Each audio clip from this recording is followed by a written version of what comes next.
જઈશ ને રસ્તામાં જઈશ, હજી તો બધાય બેઠા છે, આમ નીચે જાઓ અને ગાડીની જગ્યા કરો, જમાઈ 4 વ્હીલ લઈને આવતા જશે, જાઓ આમ જલ્દી ફટાફટ, અને આ ગંજી કાઢો. જમાઈ જોઈને એમ જ કહે ક્યાં હું આ પાંજરાપોળમાં આવી ગયો, કેમ આપણી છોકરીને ઈ હાચવે છે તો આપણે જમાઈને હાચવવો પડે.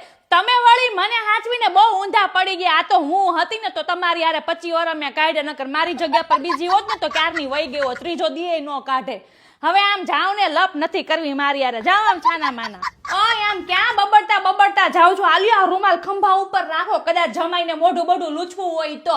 અને નામ યાદ છે ને તમને? ગયા વખતની જેમ નહીં કેતા ઓલા ભાઈ ને આ ભાઈ, બિચારો જમાઈ કન્ફ્યુઝ થઈ ગયો, તું આ ઘરનો જમાઈ છું કે પછી કુરિયર વાળો?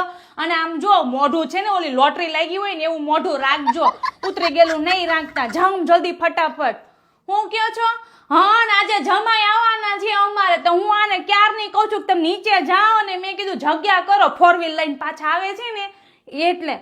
હવે આમ જાઉં ને બબીતા કરતા તે લપડા, તેમાં બહુ લપ કરો, જાઓ આમ જલ્દી ફટાફટ. અને જો જમાઈ નીચે એવું પૂછે ને કે મમ્મી હું કરે છે, તો એને સાચું ન બોલી દેતા, હજી એને જીવન જીવવાનું છે, કે સાચું સાંભળીને નીચે આપઘાત ન કરી લે.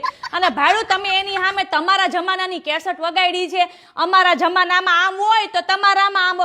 એ 21મી સદીનો જમાઈ છે, તમારી જેવું નથી 1947નું મોડલ. અને જો હું તમને ચોખ્ખું કહી દઉં છું, આજે રસોઈમાં રાજમા બનાવ્યા છે, ભાડું તમે એની સામે ગેસ છોડ્યો છે, નકર સીધું રસોડામાંથી છે ને ગેસનું સિલિન્ડર આવવાનું. જોવો ને તમે.